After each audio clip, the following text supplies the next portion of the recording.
Jadi di antara mukjizat Quran itu kamalul bayinah. Kalau memberi penjelasan itu sempurna.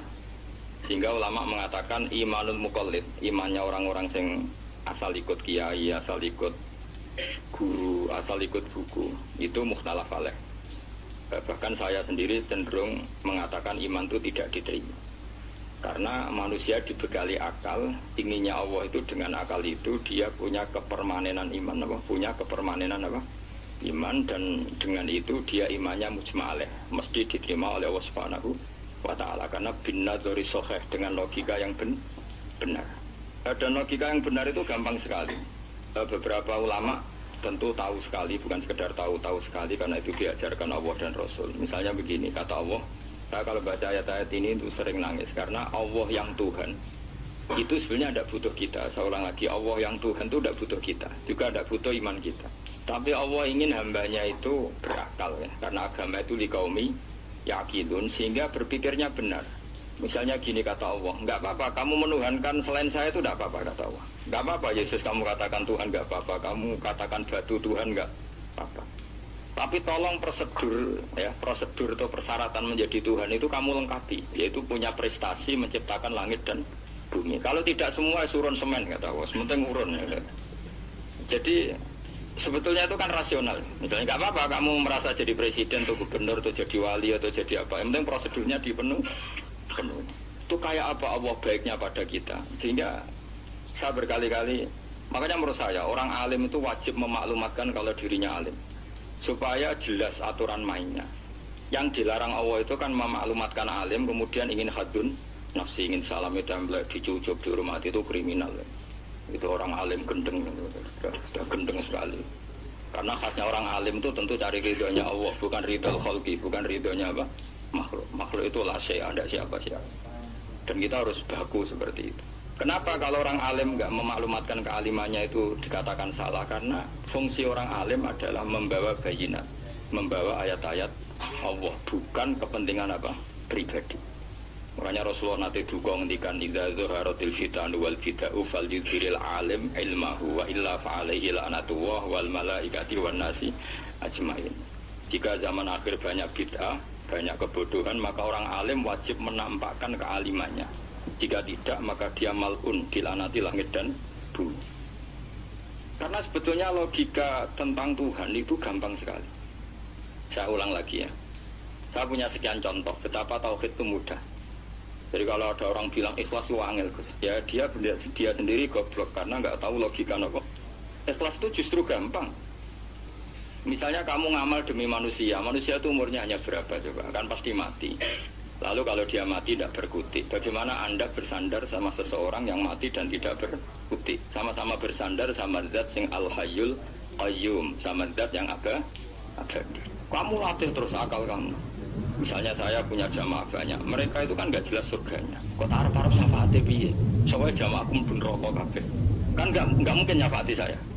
Atau mereka mlebu swarga kabeh wis do sibuk kelon Dewi Dadari, mungkin ya ada ngurusi saya. Jadi dua kemungkinan itu sama-sama ada ngurusi saya. Mlebu neraka ya rasanya nyafaati, mlebu swarga do sibuk napa? Ngeloni Dewi Dadari karena trauma di bocah elek melarat macam-macam. Sehingga kiainya aja wis ora takok Gus Mbak nang ndi sesuatu takok. Wis ribet dhewe no. Nah, tentu saya juga sibuk sowan pangeran, sudah saya ke makom saya sudah sibuk sowan pangeran. Kowe pesta seks sing kula sowan pangeran. Wa swargame ayate pokoke inna ansa'na gunna napa? Insya'a faja'alna gunna. Apa karo bar kelon dadi perawan neh berarti keloni repot. Kula insyaallah melok daftar sing fama ingkana minal muqarrabin farahu wariqan. Jadi surganya muqarrabin itu enggak ada sifatnya. Di situ gak dibagas bidadari, makan-makan gak, tapi farohu warikan, satu surga yang sifatnya rohani karena gak bisa disifati. Tapi saya daftar di situ ya hanya beberapa jam, baru itu gabung kon. Sawangannya kok taruh rasanya mengayu juga keberatan. Ya tapi saya tentu punya dua kelas, punya kartu premium dan ekonomi. Saya tidak tertarik lah daftar yang premium untuk nanti repot toh. Saya itu sering nangis kalau baca ayat seperti ini. Bagaimana Allah yang Tuhan kemudian tidak butuh apa-apa, tapi Allah saking baiknya itu membuat tatanan logika kita. Saya tidak akan bosan-bosan sampai sowan Allah. Bahkan andaikan saya masuk surga dengan faham ini, saya milih faham ini. Karena faham ini itu menguntungkan agama, li'ilai kalimat dillah. Sementara masuk surga itu hadun nafsi. Banyak ulama mengatakan, kenapa anda ada ingin mati? Padahal anda mati masuk surga. Katanya, saya takut kehilangan momen sujud. Karena sujud adalah hak Allah. Sementara surga itu hakun nafsi, keinginan saya. Tentu saya mendahulukan hak Allah ala hakin nafsi. Itu makam-makam yang, dan itu nggak bisa kamu copy paste. Orang yang pada kelasnya akan merasakan seperti itu. Dan kamu tidak perlu minat, malah paham. Jadi sudah dengar saja, apa? Dengar saja. Begini misalnya, saya berkali-kali bilang, kenapa ulama dulu, saya ini kan di Sarang juga ngajar tauhid. Dulu saya ngajar kubrul yakiniyat di beberapa madrasah, termasuk di Sidogiri saya juga ngajar tauhid. Di sini saya ngajar tafsir, tapi yang saya titikkan juga tauhid. Begini, saya hidup di dunia ini terutama saya memang ingin menerangkan tauhid sebagaimana Allah menerangkan. Begini, Jubair bin Mut'im, saya tidak bosan-bosan cerita ini. Jubair bin Mut'im itu termasuk dahiyatul Arab, cerdas-cerdasnya orang Arab. Dia ditunjuk sebagai negosiator untuk membebaskan Asra Badrin, tawanan perang Badar yang kalah dan ditawan Rasulullah dan para sahabat. Kemudian harus ditebus dengan uang. Oke, disepakati. Terus singkat cerita, Jubair bin Mut'im itu datang ke Madinah. Dulu karena tidak ada hotel, tidak ada penginapan, ya memang nginepnya orang musyrik itu di masjid. Ya, sehingga itu lazim saja. Kamu tidak usah jadi liberal kemudian bilang musyrik boleh di masjid, ya tidak perlu seperti itu. Kamu juga tidak perlu goblok mengatakan nggak ada ceritanya orang musyrik ngidam di masjid, karena ya ada tarikhnya seperti itu. Jadi tidak perlu goblok, ya tidak perlu liberal. Paham ya? Kalau kamu bilang wah, ngono wong musyrik oleh nginep di masjid, kamu liberal. Padahal konteksnya dulu memang nggak ada hotel. Tapi kalau bilang nggak sama sekali juga goblok, karena sejarahnya pernah ada. Milenti goblok apa liberal? Apa milih jelas? Enggak milih aja, ngaco aja. 01, 02, apa 00. Milih mana? Goblok, liberal, enggak milih. Nah, ketika Jubair bin Mut'im itu datang, gelalah Nabi itu sholat maghrib ngimami. Nabi baca surat Wattur wa kitabim mastur fi rabbim mansur wal baitil ma'mur. Kemudian di pertengahan surat At-Tur itu kan ada ayat yang menurut saya itu sangat bagus. Hingga di kamar saya, di rumah saya itu tak figur ayat itu. Bahwa kita harus dilatih berpikir. Kata Allah memulai argumentasinya, am khuliqu min ghairi syai'in. Apakah kejadian alam raya ini seisinya tentu diciptakan tanpa sebab. Misalnya begini, alam raya ini kata orang nihilisme atau komunis atau orang-orang paham nihilisme, itu kan dimulai dari ketiadaan. Logika ini kan goblok sekali. Berarti kalau alam ini kadung wujud, kamu kan tahu kan langit bumi sekarang kan wujud. Ya, langit bumi sekarang kan jelas wujud. Berarti logikanya adalah al-adamu yakhluqu makhlukon, sesuatu yang enggak ada menciptakan sesuatu yang itu kan aneh. Di mana-mana al-adam ketiadaan itu tidak mungkin yakhluqu syai'an atau yu'athiru syai'an. Di mana-mana ketiadaan itu tidak mungkin mengefeki sesuatu yang ada. Wong kamu sebut tidak ada itu berarti tidak mungkin bisa berbuat apa karena namanya tidak ada. Sekarang alam raya ini dimulai dari ketiadaan. Terus kamu simpulkan sesuatu yang enggak ada menciptakan yang ada. Itu gendeng apa enggak? Oh, gendeng sarap ya. Orang usah dipateni wong gendeng Subarno yang mau mati dewi. Jadi makanya Quran menanyakan mereka, am khuliqu min ghairi syai'in. Apa alam yang kadung wujud ini kemudian disebabkan oleh sesuatu yang tidak ada? Lalu kalau sesuatu yang ada pasti diwujudkan oleh yang ada. Nah, karena yang ada ini pencipta harus berstatus super. Nah, super ini oleh ulama disebut wajibil wujud. Maka Allah bersifat super, wujud yang paling prima, yang kausa prima. Karena pencipta tentu kelasnya harus di atas yang diciptakan. Makanya disebut, ulama dulu menyebut Allah itu apa? Wajibil wujud. Karena pencipta tentu lebih dahulu, maka harus disifati awal atau qadim. Awal atau qadim. Kayak apa Allah mendidik kita? Am khuliqu min ghairi syai'in. Terus Allah bilang gini, ya gak apa-apa, yang menciptakan gak saya, gak apa-apa kata Allah. Tapi amhumul khaliqun, kamu saja yang menciptakan, gak apa-apa. Tapi syaratnya kalian juga harus merasa pernah ikut menciptakan langit bumi. Am khalaqus samawati wal ardh. Jadi gak apa-apa kamu merasa Tuhan, gak apa-apa. Yang penting kamu merasa ikut nembok langit, ikut ngecor apa? Langit. Jadi pokoknya ikut bikin. Terus kata Allah, bala yukinun, kamu tak suruh merasa menciptakan langit bumi, kamu juga gak merasa iya. Memangnya mereka merasa enggak kan? Akhirnya Jubair bin Mut'im saking gak kuatnya. Am khalaqus samawati wal ardh bala yuqinun amin dahum khuzul. Sama Allah dibombardir seperti itu. Dia datangi Rasulullah, ya Muhammad, logika itu tidak meninggalkan akal saya. Matarot tali aktinasi. Akal saya habis Muhammad. Saya iman saja. Saya tidak cukup punya logika untuk melawan argumentasi ayat yang kamu baca. Saya iman saja. Terus iman. Makanya kalau ada logika nihilisme bahwa sebelum alam ini adalah ketiadaan, lalu pertanyaannya bagaimana mungkin ketiadaan menciptakan yang ada? Di mana-mana ketiadaan itu la yu'atbiru syai'an wa la yakhluqu syai'an. Jenenge wae tiada. Tiada itu ya enggak ada fungsinya, ya enggak ada efeknya, enggak ada prestasinya. Ya semuanya namanya enggak ada ya enggak ada. Nah, ini penting saya utarakan. Terus di sini Allah mengulang lagi, enggak apa-apa yang lainnya kamu katakan Tuhan jadi mitra saya enggak apa-apa. Tapi tolong kata Allah, aruni madza khalaqu minal ardi, tunjukkan ke kami prestasi dia ikut bikin bumi. Kita tahu misalnya Yesus, Isa lahir di bumi. Bumi sama Yesus dulu mana? Dulu bumi, dia lahirnya di bumi. Lalu dia melata di bumi, jalan-jalan. Kemudian dia mengatakan ini bumi Tuhannya saya. Dari bumi kok enak, bisa aku sih. Tua aku sih, bodoh-bodoh pangeran aku dong. Lebih apa? Tua. Jadi Allah itu gampang sekali. Nah sekarang orang iman itu kuat semua.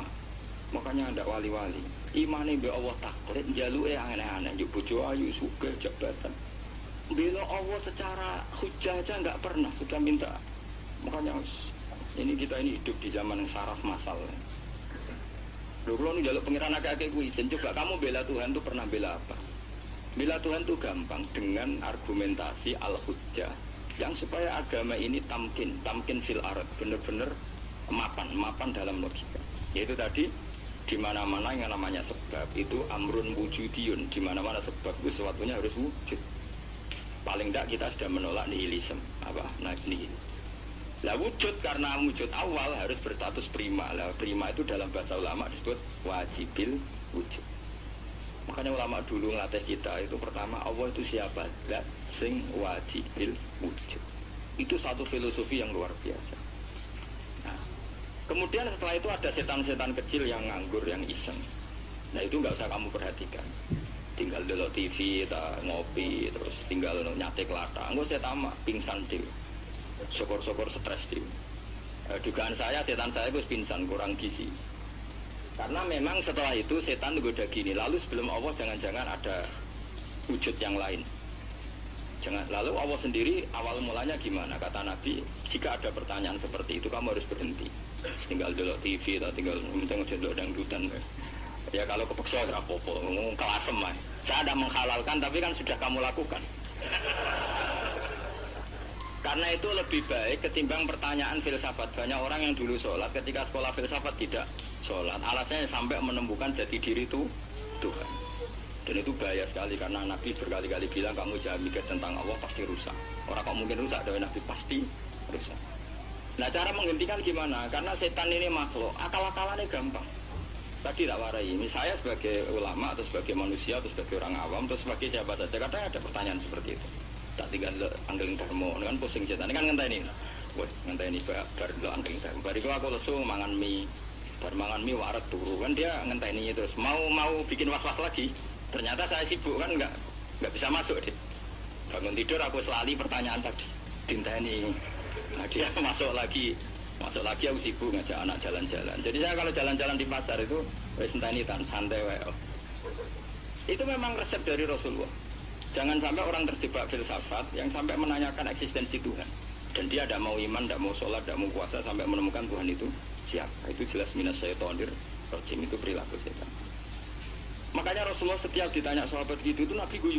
Dan guyunya Nabi itu kata Nabi, baguslah kalau kamu takut Tuhan kalah kata Nabi. Nabi gojok gitu.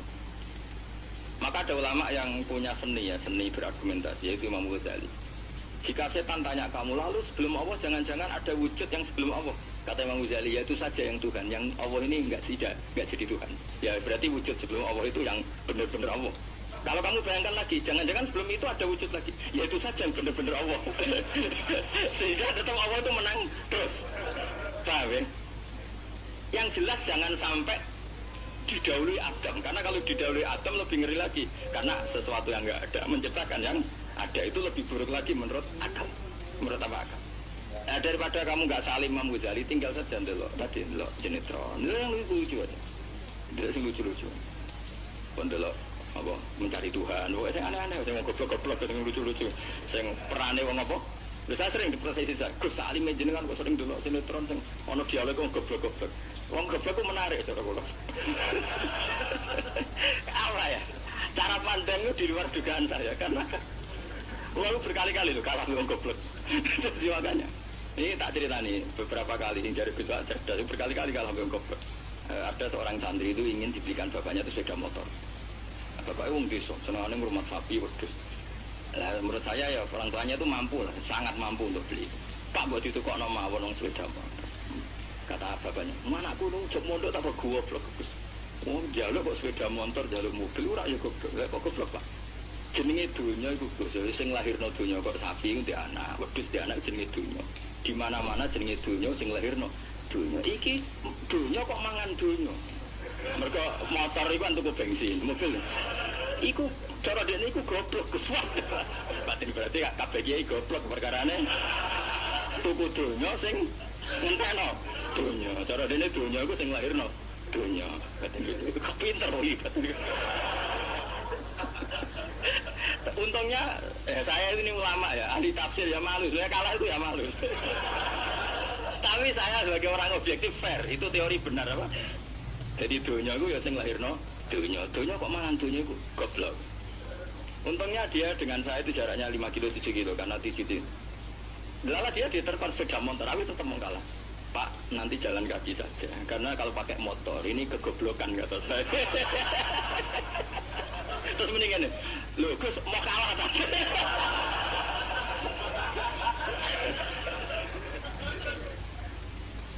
Wah kacau. Singkat cerita dia bersikeras, nggak mau beliin sepeda motor anaknya karena di mana-mana dunia gue sing lahir no, dunia nggak boleh dunia kok mangan. Ini satu kegoblokan yang agak ilmiah tadi. Nah Imam Asy'ari juga ngalami hal yang sama. Imam Asy'ari itu punya kita kalau ahli sunnah kan 2 partai. Ya di dalam ahli sunnah itu hanya ada 2 partai juga. Kalau nggak Asy'ari ya Maturidi. Dan sama-sama alim. Ya kalau terpaut ya paling 5%, 7%. Nah, kealimannya Asy'ari dan Maturidi. Imam Asy'ari itu bikin logika yang jelimet seperti saya sekarang ini. Logikanya yang jelimet, tapi permanen. Jadi yang saya ajarkan tadi itu logika yang jelimet tapi apa? Permanen. Karena tadi alam raya ini kadung wujud. Kalau kadung wujud, pasti wujud. Yang menciptakan wujud pasti adalah kewujudan. Karena al-adam la yu'athiru syai'an. Di mana-mana kenihilan tidak yu'athiru syai'an. Ya sepakat ya, gampang kan? Tentu wujud ini prima disebut wajibil wujud. Lalu Imam Asy'ari itu bersikeras kalau imanul muqallid itu tidak diterima. Sebanyak keberatan ulama, tapi Nabi nyatanya yaktafi bi imanil arab al khalina anin nazar. Nabi nyatanya mencukupkan imannya orang-orang Bedui yang mereka itu kayaknya tidak bisa mikir. Ya, Nabi yaktafi bi imanil arab itu wong desa al khalina anin nazar yang mereka itu tidak bisa apa? Ingat cerita Imam Asy'ari survei. Coba ayo kita tanya orang-orang kampung. Ternyata kegoblokan orang kampung itu ya ilmiah, masyhur. Imam Asy'ari saja harus belajar dari orang awam, orang goblok-goblok. Kita kok ingin ya Badawi bima araf tarufak. Kowe kok iman be Allah itu bima araf tarufak. Lalu kamu tahu Tuhan kamu atas nama apa? Dengan logika apa? Jawabnya enak. Al-ba'ratu tadullu 'alal ba'ir wa asarul aqdam yadullu 'alal masjid. Angger ana klethong ya ana ontane. Angger ana bekas delamaane wong ya ana sing barli. Wah. Jadi misalnya ada bekas raca anjing, berarti anjing habis liwat. Ada bekas apa ular ya berarti ular harus liwat. Ada bekas becak manusia ya berarti manusia habis liwat. La wa hadzal alam asarun min asari qudratillah. Alam iki bekas, mesti ana sing enggak. Jadi Mas Ari pinter juga, mesti logikanya gak jelimet tadi. Agar ana tletong, ana sapine. Ana tracake wong berarti ora sing bar liwat. Dene ngomong gampang wa asarul aqdam ya dulu alal masjid. Nah, terus Imam Asy'ari habis itu ngendikan, ya sudahlah dengan logika apa saja, meskipun karena zori hadal arabi sebagaimana cara berpikir Bedui ini, sementing ada nas. Ya natur apa saja. Misalnya orang ahli matematika mungkin bilang angka dimulai dari 1. 0 itu akal-akalane Khawarizm. Mergo ini kebingungan nulis 10. Tapi tetap angka itu dimulai dari 1. Kalau misalnya 1 untuk mecah kesulitan ya harus dimulai 0,1. Tidak bisa 0 tok. Jadi 0 dulu itu untuk mematahkan kalau jumlah itu tidak sampai 1. Tapi faktanya jumlah itu kan pasti 1 karena dimulai dari wajibin wujud. Khawarizm itu ya pintar matematika, saya juga punya ilmu hisabnya Khawarizm. Itu kan dia karena kebingungan angka pecah. Misalnya 1 udah sampai 2, mau tidak mau dulu 1,5 misalnya. Paham ya? Lalu kalau sebelum 1 tetap dia harus 0,5. Lalu hakikat 0,5 itu kan bagian dari wujud atau bagian dari Adam? Tetap bagian dari wujud. Jadi 0,5 itu kan khayal kuliah. Tawari ya. Mungkin saya ada ahli matematika ala wong kampus, tapi saya tahu kan ala Islam itu lebih gampang. Misalnya gini, sesuatu itu kadang kamu putuskan itu satuannya 1. Tentu ketika separuh kamu katakan baru separuh. Tapi sebetulnya ketika satuan itu kamu katakan 10, yang separuh itu sudah 5. Itu kan terserah sing bagi, no? Terserah sing bagi. Ya iya dong, misalnya 1,5 juta, 5-nya artinya apa coba? 500.000 kan? Sekarang kalau 100.000,5, 5-nya jadi berapa? 50. Kalau 1,5 jadi. Nah itu kan terserah satuannya apa? Tapi tetap dari 0,5 itu tetap menunjuk sesuatu yang wujud, yaitu 5-nya sebetulnya apa? 5 yang separuh tadi. Paham sih kalau maksud? Tetap nggak bisa sesuatu dimulai dari apa? 0. Nah, makanya kata Abdul Hamid Khan kalau dalam mendidik tauhid itu gampang saja tadi. Alam raya ini kadung maujud, kalau kadung maujud pasti disebabkan oleh sesuatu yang wujud. Karena wujud pencipta harus berstatus prima. Lah prima ini atau premium ini kita sifati wajibil wujud. Atau kamu katakan apalah kausa prima atau musabibul asbab. Nah kelirunya kita dalam berislam itu, kritiknya para ulama, kita ini nyebut Allah dulu baru menceritakan status Allah. Kalau zaman Nabi itu dibalik. Status wajibil wujud itu kita terangkan dulu, baru yang oleh Islam itu namanya Allah. Paham ya? Kan beda, misalnya gini logikanya gini, kamu ketemu orang ateis, saya ulang lagi, kamu ketemu orang ateis, terus kamu ditanya, lalu alam ini yang menciptakan siapa? Allah Jalla Jalaluh. Mesti kan tanya, man huwa Allah itu siapa? Kalau dulu Islam mengajarkan nggak gitu. Surat pertama turun apa coba? Iqra. Iqra itu nggak nyebut kata Allah. Iqra bismi rabbika. Rabbika itu siapa? Allazi khalaq. Sebutlah nama Tuhan. Yang berhak menyandang Tuhan adalah zat yang pencipta. Itu tidak ada kata Allah. Di surat Mudatsir, surat kedua, ya ayyuhal mudatsir kum fa'anzir wa rabbaka fakabbir. Bukan Allah fakabbir, wa rabbaka fakabbir. Sehingga cara berpikir gini dibalik. Sebutlah Tuhan kamu. Tuhan itu siapa? Yang berstatus Tuhan adalah zat yang berstatus pencipta. Nah, lalu pencipta ini oleh Islam dinamai Allah. Kalau orang ateis kamu langsung bilang Allah, man juga Allah. Pasti pertanyaannya Allah itu siapa? Lalu kamu jelaskan Allah adalah pencipta. Allah adalah wajibil wujud. Tentu lebih gampang kamu terangkan. Makanya Al-Quran menerangkan amukuliku min ghairi syai'in. Mananya saya di sini, mananya ya Allah. Apa? Allah. Apakah mereka diciptakan tanpa pencipta? Tentu setelah Islam tahu itu namanya siapa? Allah. Paham ya, kalau balen malih. Jadi sebetulnya Quran itu ngajari kita itu ilmu mantek yang luar biasa. Misalnya, ya Yuhanna su'budu siapa? Rabbakumul ladzi khalaqakum walladzina min qablikum. Sembahlah Tuhan. Tuhan itu siapa? Pencipta kamu dan pencipta orang-orang sebelum kamu. Lalu Tuhan ini oleh Islam dinamai. Tapi kalau langsung kamu bilang ke orang ateis atau orang Uni Soviet, Allah itu Tuhan, Allah itu siapa? Sebab itu di beberapa ayat dijelaskan dulu status Allah. Sifatnya Allah, keakhasan Tuhan. Yang dikatakan Tuhan adalah zat pencipta. Kalau tidak pencipta berarti tidak Tuhan. Sekarang Yesus pencipta bumi apa enggak? Enggak, karena dia lahir sudah di bumi. Begitu juga Fir'aun. Fir'aun itu kalah telak sama Nabi Musa ya gara-gara logika ini. Ketika Nabi Musa ditanya Fir'aun, wa ma rabbul alamin, lalu Tuhan itu siapa? Kata Musa, rabbus samawati wal ardi, yang nuhani langit dan bumi. Dari Fir'aun, enggak, ma'alim tulakum min ilahin wairi, saya jalan-jalan kemana-mana yang dikatakan Tuhan oleh masyarakat saya. Kurang ajar Fir'aun. Terus kata Musa, ya Tuhanku yang di langit. Terus manggil Haman Mesir, ya Haman ibn Ili sorhalla ali abluhul asbab samawati fa'atoliya ila ilahi Haman. Bikinan saat piramida yang tinggi, aku akan lihat Tuhannya Musa. Ada enggak di sana? Padahal misalnya munggah tenan di pangeran ra iso didelok kan repot Nabi Musa. Wah payah ya, nggak piramida nginceng pangeran tetep ra ketok kan. Akhirnya Musa pakai logika. Ya sudah gini saja, Rabbukum wa rabbu abaikumul awwalin, yang menuhani nenek moyang kamu yang dulu-dulu. Oh itu langsung fabuhita Fir'aun. Fir'aun itu kaget sekaget-kagetnya. Dan para penggal Fir'aun sadar. Wah kalau Fir'aun yang Tuhan, babanya tanpa Tuhan. Kan Tuhannya balita kan gitu kira-kira.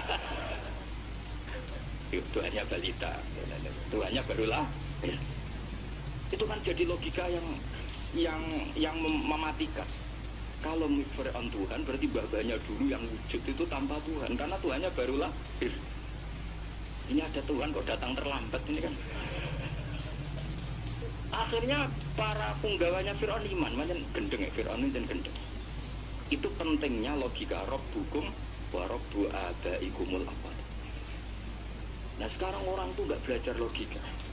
Iman bi Allah orang mantep ning ati, jek iso digunjang setan, jalukane wis ana. Jaluk swarga, jaluk gak mutu to. Gak mutu. Makanya banyak wali kalau ditanya, kamu masuk surga sama sholat milih mana? Milih sholat. Kenapa milih sholat? Di surga itu demi hadun nafsi saya, poya saya. Tapi kalau saya sholat itu untuk hakku. Saya sebagai hamba, identitas kesejatian saya adalah menghamba. Soal nanti Allah bikin bonus surga silahkan. Maka sebenarnya masuk surga itu ada urutannya. Sebagai orang alim saya urutannya adalah berkampanye sesering-seringnya, membuat logika supaya orang mudah ke Allah dan Rasul. Makanya di Quran tuh gak ada orang disuruh masuk surga dulu itu ya Tuhan nafsul mutmainnah irji'i ila rabbiki. Kamu kembali ke Tuhan kamu dulu. Bahwa kamu makhluk yang butuh Tuhan. Fadkhuli fi ibadi. Kamu masuklah berstatus hamba dulu. Kesetatusan Anda sebagai hamba ini matangkan dulu. Bahwa saya ini hamba. Dibuktikan dengan suka sujud, suka ngamal, suka sedekah, suka tawadhu. Saya sebagai orang alim sebenarnya gak suka mulang. Karena takut. Nak kue pinter kok nyanyi aku, nak goblok sawangannya metodeku gagal kan dua-duanya ini merugikan saya sebetulnya. Saya ulang lagi ya, nak kue pinter kayak nyanyi aku, kan ya mungkin juga senajan rada mokal mungkin. Sanggep ae rada mungkin. Pemane nak sing wis ndik kan ya, biasanya kasut wong ndik. Semua itu sebenarnya rugi semua, tapi Allah yang memerintahkan hak wong alim kudu mulang. Perhitungan itu tak buang semua. Sing ape nyanyi iki monggo, sing tetep goblok iki. Monggo, semoga Allah ngutus mulang ya napa? Mulang. Meskipun tadi potensinya itu dua-duanya buruk, sing alimnya ini. Kemudian nak mubalak terus didol ilmu Quran atau royalti tambah parah lagi. Nah aku nggak pakai logika pakai logika selesai semua. Itu suruh Allah ya sudah. Saya ulang lagi ya, makanya saya minta ya. Surat Tur itu dibaca, makanya baca Quran itu jangan terlalu egois, jaluk swarga. Statusnya dulu itu fadkhuli fi ibadi, kehambaan Anda posisikan yang mantap. Lagi wadkhuli jannah. Sekarang enggak dibalik, orang ini masuk surga dulu. Kayak surga di kapling. Terawih arang-arang gue jaluk Lailatul Qadar. Lailatul Qadar wis kliwat. Wingi wis Dzulhijjah wingi ngene Pak. Sebagian ulama berpendapat Lailatul Qadar itu fi kulli sanatin. Apa fi kulli? Karena Lailatul Qadar berdasarkan Al-Qur'an dan Al-Qur'an itu bisa saja hari Arafah, bisa ya. Ada ulama mengatakan Ramadan, tapi bisa tanggal 1. Nah, kamu kan pemalas ikut yang partai 21, 23 karena kan wis akhir-akhir kan wis enteng ya. Sebenarnya Anda milih 21 berdasar ilmu apa berdasar enak anak terbatas waktunya kan lebih sempit toh? Lebih apa? Sempit. Ya saya ulang lagi ya. Jadi Allah kalau ngajarkan hujah itu gampang sekali ya. Tadi amkuliku min ghairi syai'in. Enggak apa-apa saya ada Tuhan kata Allah, tapi kamu harus punya logika. Alam raya ini diciptakan tanpa pencipta. Mau nggak kamu punya logika seperti itu, bahwa alam ini yang wujud diciptakan oleh sesuatu yang tidak wujud? Mau nggak kamu punya logika itu? Nggak mau kan? Namanya wujud tentu diciptakan super wujud, dan super wujud itu wajibil wujud, dan itu Tuhan kita yang oleh Islam dinamai Allah. Bang, makanya nyebut Allah itu di surat-surat awal Quran tidak ada. Coba awal surat Quran itu surat apa coba? Iqra kan? Iqra itu ada nggak kata Allah? Nggak ada. Iqra bismi rabbika. Rabbika itu siapa? Allazi khalaq. Surat Mudaththir sama, ya ayyuhal mudaththir qum fa'anzir wa rabbaka fakabbir. Ya sudah seperti itu. Ya ayyuhan nasu u'budu rabbakum. Rabbakum bisa allazi khalaqakum. Nah, kita ini keliru metode. Pemene wong tukang wiridan Allah. Tapi ora Allah ku sing sopor. Ya dia Allah. Dia nyifati Allah mau sing ngekeki swarga, sing ngekeki dhuwit, sing ngekeki widadari. Jadi Allah disifati sesuai selera yang menguntungkan dia. Bahwa Allah ini yang ngampuni saya, kemudian saya masuk surga, kemudian ngeloni widadari. Makanya kalau dia jadi wali tak demo, tak laporkan MK. Tolong. Karena ini wali pecundang. Bagaimana mungkin calon wali pikirannya fardun nafsi? Kalau ulama agak gitu, mendikan Allah itu zat paling penting di dunia. Maka akan saya maklumatkan di dunia bahwa orang kembali ke Allah. Caranya gimana? Akan saya kenalkan Allah lewat logika. Caranya apa? Kita sifati wajibil wujud. Kita sifati rabbukum wa rabbu abaikumul awal. Dengan sifat-sifat yang semuanya mengarah ke dikjayaan Allah Subhanahu wa ta'ala. Itu jenenge bener-bener ulama. Ini disebut balwa ayatum bayinatun fi suduril ladzina utul ilm. Makanya ulama itu orang yang luar biasa, sampai disebut innama yakhshallaha min ibadihil ulama. Ahli ibadah itu rapati wedi pangeran, masuk wiridan istighfar noang itu rapati wedi pangeran, gaya netok nang. Karena dia nangis itu diram di swarga. Ambil swarga gak jang loni. Tidak dari itu aja orientasinya. Makanya benar Kanjeng Nabi nak gojlok orang alim satu itu lebih utama dibanding 1000 ahli ibadah. Bahkan Nabi pernah ngendikan sangat ekstrim.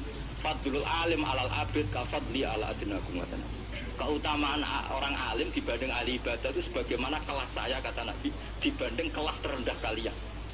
Padahal Nabi dengan Abu Bakar saja jaraknya sangat jauh. Itu kata Nabi, fadlul alim alal abid kafadli ala adinakum.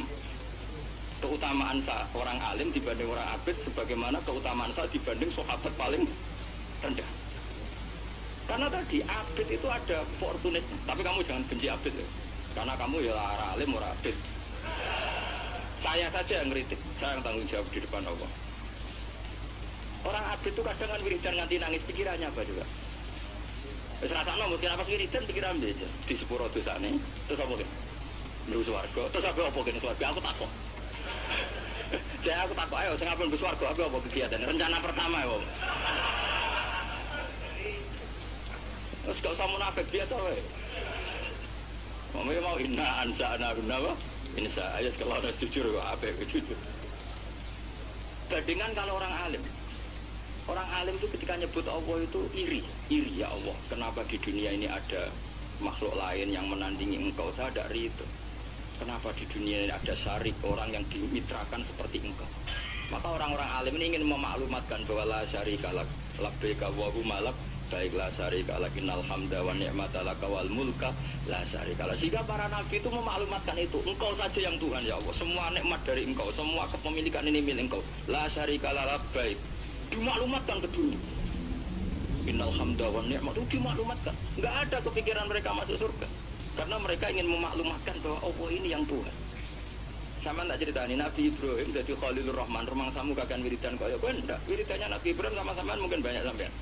Karena sampean banyak kepentingan tadi. Wali-wali dulu kalau wiridan itu ndak sebanyak sampean, ndak. Tak jamin ndak. Pemene maca lelo kang 10.000 ndak biasa wiridan. Tapi khosyahnya sama Allah luar. Pertama Nabi Ibrahim diangkat jadi khullah. Khullah itu ya Khalilur Rahman. Itu dia wiridannya gini. Ya Allah, innahu la yahzununi alla ara ahadan fil ghairi ya'buduka ghair. Alla ara ahadan fil ardi ya'buduka ghair. Sama siapa tak? Memang saya hafal. Ya Allah, saya ini susah sekali. Kenapa zat sepenting engkau kemudian yang menyembah engkau hanya saya? Ini tidak fair. Makhluk yang enggak penting saja punya umat. Makhluk-makhluk yang enggak penting aja jadi pusat perhatian. Misalnya artis atau presiden atau gubernur atau tokoh top. Semuanya jadi presiden, padahal semuanya itu makhluk yang nggak sepenting engkau. Ini zat yang sepenting engkau, kemudian yang tahu kalau engkau penting hanya saya, ini tidak fair. Nangis deh. Nangis ini tidak fair. Innahu la yahzununi alla ara ahadan fil ardi ya'buduka ghairi. Saya ini susah susahnya. Zat sepenting engkau, kemudian yang tahu kalau engkau penting itu hanya saya. Wah ini tidak fair. Coba kalau orang mencintai sesuatu kan gitu. Misalnya kita bojo ayu, kemudian wong liya kabeh darane elek, mangkel lho. Mangkel gak? Kamu beli Alphard, kamu kira itu mobilnya, kemudian orang nyejajarkan podo kayak carry, mangkel gak? Semua kenikmatan tuh kita nikmat karena itu diakui ya gak? Bisa gunanya apa kayak di Alphard, gawa ning Gunung Kidul, terus uang darani ngono iku podo kayak carry ya, kejam ke mangkel lah kira-kira. Gak penting mewahnya, ini tetap butuhnya pengakuan. Coba misalnya kamu jadi presiden, hidup di dunia orang sufi. Sing darane wong penting wong soleh hari sujud ora kakuati iki. Keteko di Barnos. Karena itu hormati itu hanya orang apa soleh. Kakuati gak? Mau kakuati gak? Atau kowe dadi artis top, teko ning daerah Gunung Kidul wong desa-desa terus diundang lek.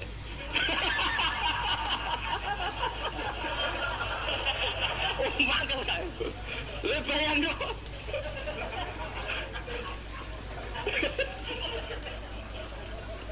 Oh, kamu menteri top, menteri BUMN bareng dolan itu iso diundang lek.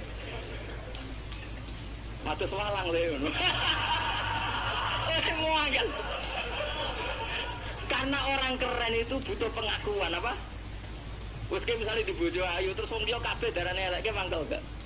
Sebetulnya orang merasa nikmat itu karena pengakuan. Bayangkan andaikan orang itu melihat Alphard itu tidak wow, orang punya Alphard gagah enggak? Oh gak gagah, kalau orang lain enggak bilang apa? Oh. Saya mau misalnya di ning desa terus orang desa nganggep Pak model tepak terus saya mau badhe numpang wedhus kula Hansal Pak. Kagak habis kan. Makanya branded itu harus dimaklumatkan. Dan itu bayangkan Nabi Ibrahim. Zaman itu ada Raja Namrud yang dipuja-puja, ada orang kaya dipuja-puja. Kemudian engkau yang Tuhan, pemilik langit bumi, nggak ada muja-muja engkau ini nggak fair ya Allah. Menangis. Orang kok yang pengeran tak jadi swarga Gusti. Dasar gak bakat wali. Terus saya itu pernah kangen Nabi Ibrahim itu sampai nangis dan itu saya tidak berdoa. Semua yang terkait Nabi Ibrahim itu saya baca. Mulai surat Quran, tafsir tentang Ibrahim. Sampai saya di Kudiro di Tafsir Allah pernah ziarah ke makamnya Nabi Ibrahim. Itu saya hampir gak pernah doa. Saya isek. Ya karena tadi ketika Nabi Ibrahim nangis-nangis gitu, ya Allah ini tidak fair. Engkau zat terpenting di alam raya ini, kemudian gak ada menuhankan engkau, gak ada merhatian sama ini, tidak fair. Susah sekali karena yang tahu engkau Tuhan itu saya tahu. Masyhur itu sama Allah. Karena Ibrahim nangis itu terus sama Allah diterbangkan ke langit.